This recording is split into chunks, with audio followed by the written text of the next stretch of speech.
हिमालय के शिखरों में तपस करने वाले ऋषि मुनि में उद्भव महामुनि सबसे ऊंची पहाड़ पर बैठ के शिवा के दर्शन के लिए कई सालों से कठोर तपस कर रहे हैं। ओम नमः शिवाय, ओम नमः शिवाय, ऐसे उनकी कठोर दीक्षा पर शिवा करुणा करते हैं और उद्भव महामुनि के सामने प्रकट होते हैं। ऋषि उद्भवा, ये सुनकर उद्भव महामुनि उनकी आंखें खोलते हैं। उनके आंखों के सामने रोशन सा एक अवतार देख उनको समझ आता है कि भगवान उनके सामने प्रकट हुए हैं। हे परमेश्वरा, मेरी तपस पर करुणा करके आप मेरे सामने प्रकट हुए। मांगो, तुम्हें क्या वरदान चाहिए?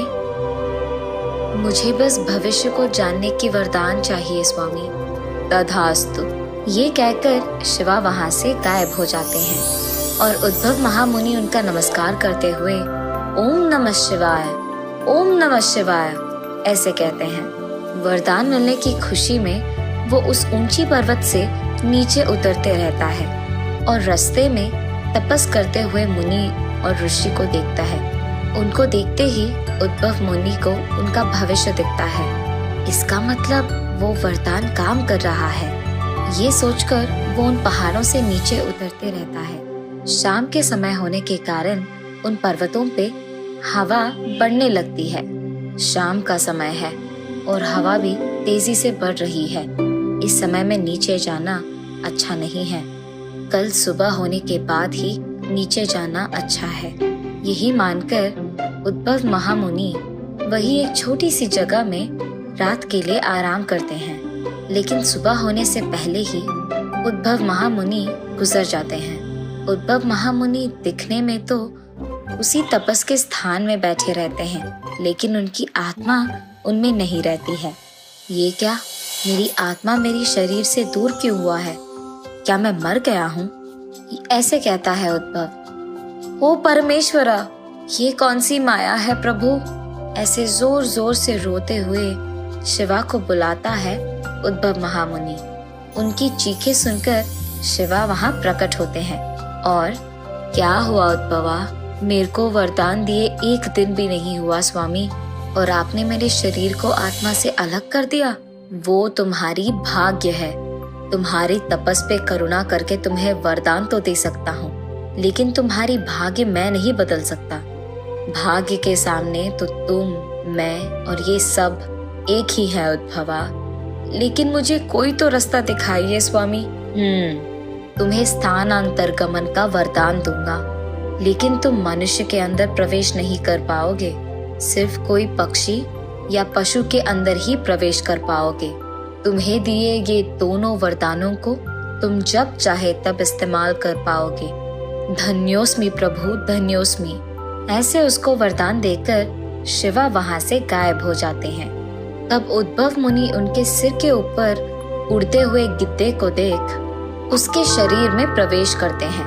गिद्धे के शरीर में प्रवेश करने के बाद उद्भव मुनि ऐसे सोचते हैं, आहा, अब से मैं हवा में स्वतंत्रता से उड़ पाऊंगा। ऐसे सोचकर वो हवा में तेजी से चक्कर मारते रहते हैं। कुछ देर हवा में ऐसे तैरने के बाद नीचे मौजूद चूहे को देखते हैं। उसे देखते ही उद्भव मुनि को उस चूहे का भविष्य दिख जाता है। उसका भविष्य ये था कि वो इस मुनि का आहार बन जाएगा। अब मैं उस चूहे को कैसे खा पाऊंगा? ऐसे सोचते हैं।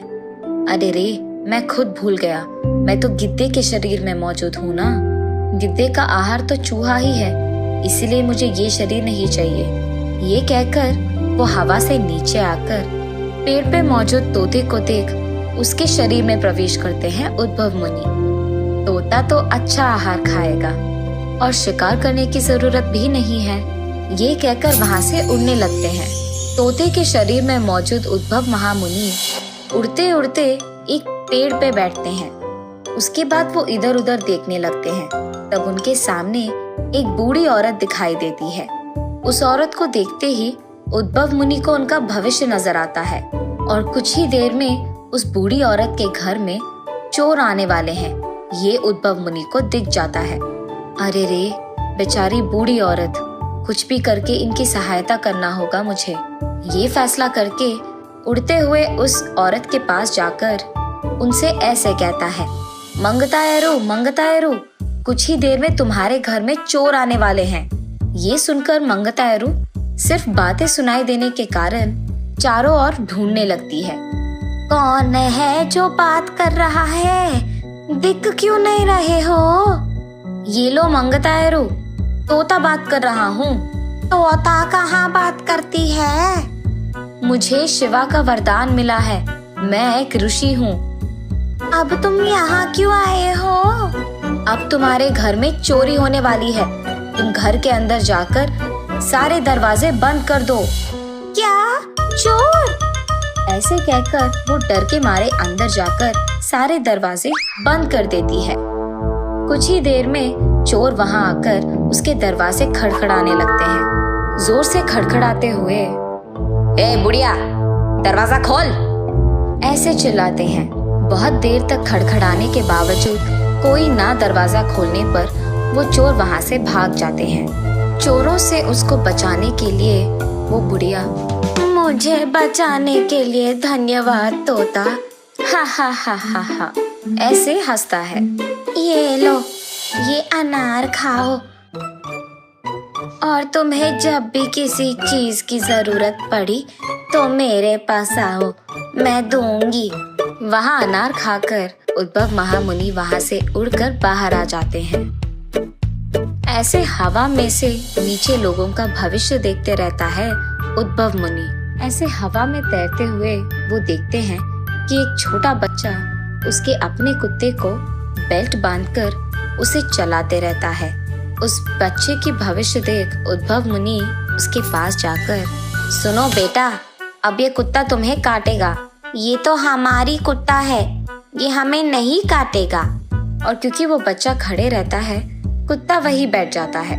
नहीं बेटा, वो तुम्हें काटेगा, देखो वो कैसे सो रहा है, वो मुझे कुछ नहीं करेगा क्योंकि मैं उसका मालिक हूँ। बच्चे के ऐसे कहने पर उद्भव मुनि कुछ कहे बिना वही देखते रहते हैं। रास्ते में कुछ बच्चे बॉल के साथ खेलते रहते हैं। खेलते खेलते उस बॉल को वो उस बच्चे पे गिराते हैं। अचानक बॉल को अपनी ओर आते हुए देख वो बच्चा एक कदम पीछे रखता है। बैठे हुए उस कुत्ते के पूंछ पे कदम रखने के कारण उसे गुस्सा आता है और वो उस बच्चे को काट देता है। वो बच्चा रोते रहता है। ये देख उद्भव मुनि, मैंने तो पहले ही कहा था बेटा कि वो तुम्हें काटेगा। बच्चा रोते रहता है। उसे रोते देख उसके माँ बाप उसके पास आते हैं। क्या हुआ बेटा? इस कुत्ते ने मुझे काटा है। ऐसे रोते हुए, उस तोते का काम है ये सब। बच्चे की बातें सुनकर उसके माँ बाप उस तोते का पीछा करने लगते हैं, लेकिन तोते के रूप में मौजूद उद्भव मुनि वहाँ से बचकर हवा में उड़ने लगता है। अब क्योंकि तोते के रूप को संभाल नहीं पाए, उद्भव मुनि ऐसे कहते हैं, बाप रे, अब इसमें बहुत हो गया।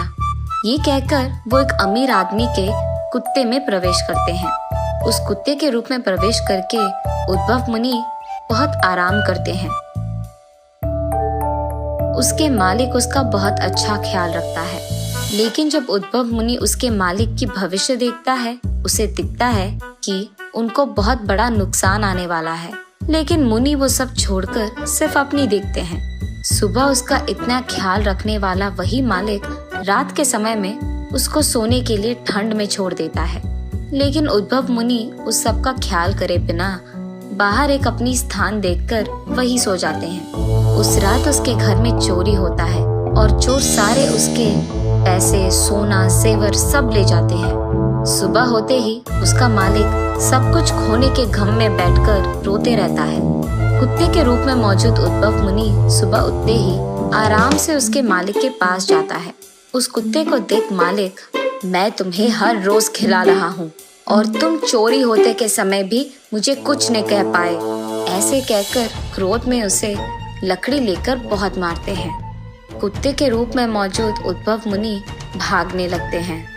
अंत में उद्भव मुनि ऐसे कहते हैं, हे ईश्वरा, आपके बातों के अनुसार ही भाग्य से कोई बच नहीं सकता।